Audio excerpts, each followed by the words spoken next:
the Department of Justice, DOJ, online lending companies that shame, curse borrowers may face charges. Manila, the Department of Justice warned online lending companies who use unlawful and unfair methods to collect debts that they may face criminal charges. In a public advisory dated April 23,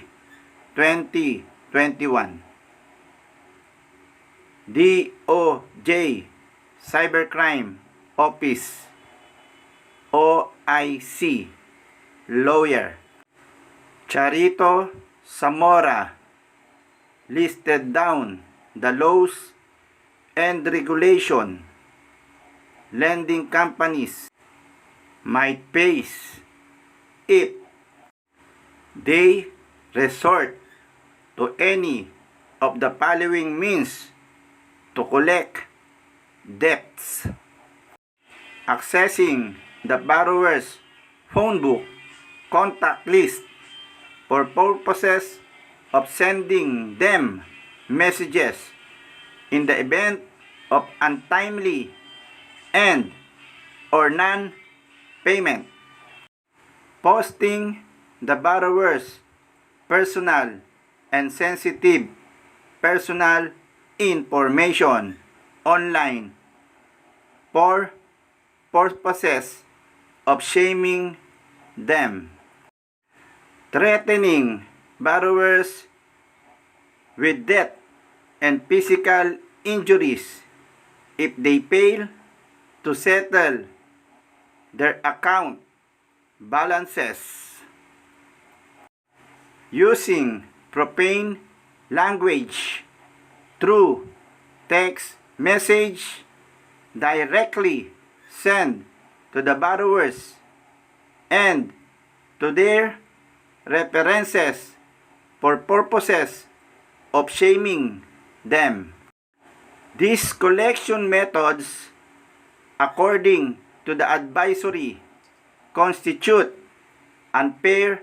debt collection practices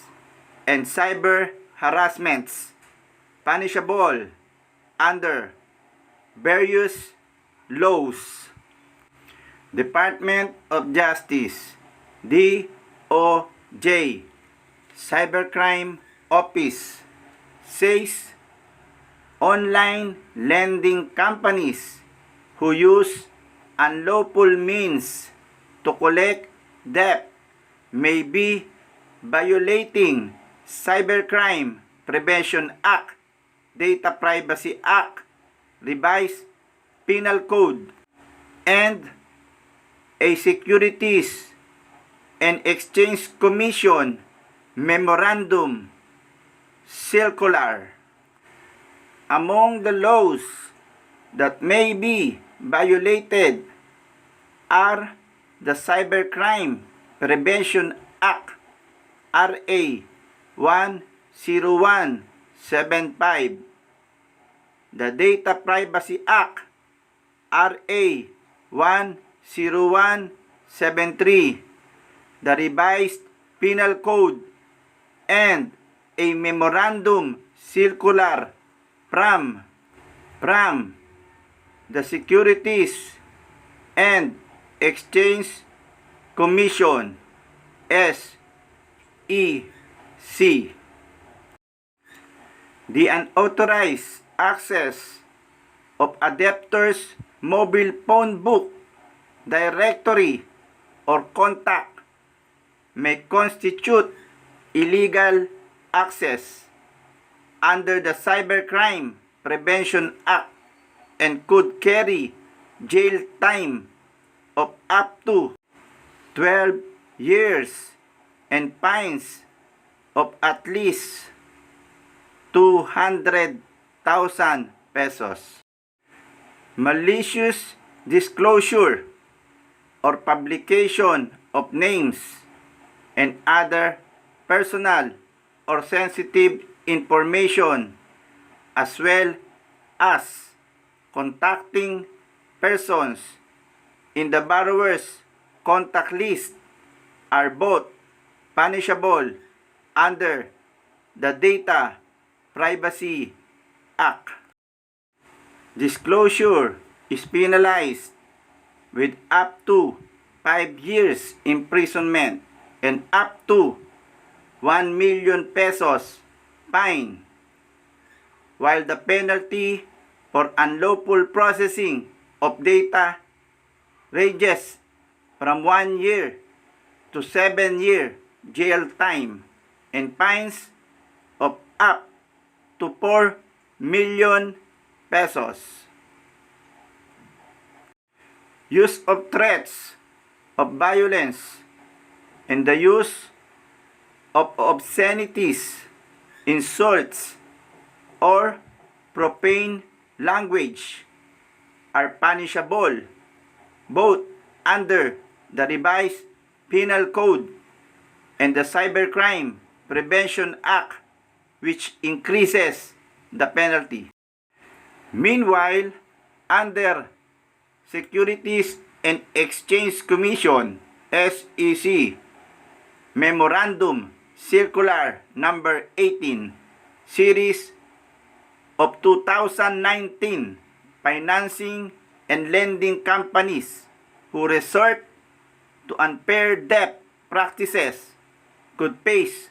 penalties ranging from 25,000 for the first offense to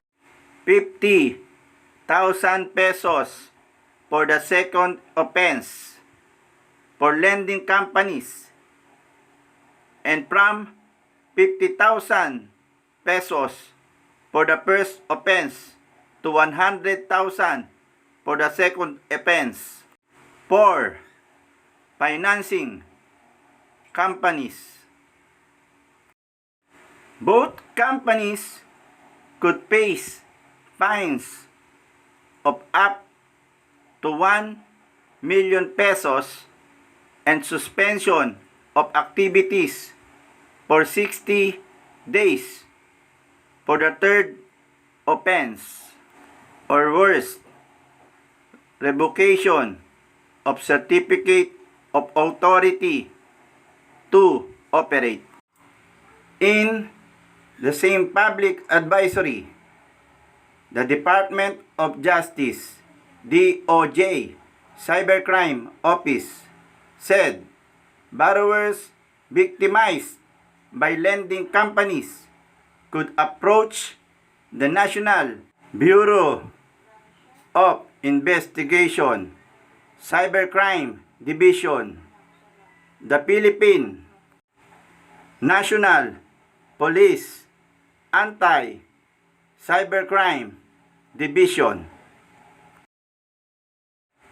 Police Anti-Cybercrime Group, the National Privacy Commission, and the Securities and Exchange Commission, SEC. The advisory was issued in response to the increasing number of reports received and endorsed to it involving unfair debt collection practices and cyber harassment by online lending companies, OLCs. The DOJ Cybercrime Office issues public advisory versus online lending companies engaged in unlawful collection by accessing debtors' phone, books, contacts, posting debtors' personal and sensitive information, threatening debtors with death and physical injuries, using profane language.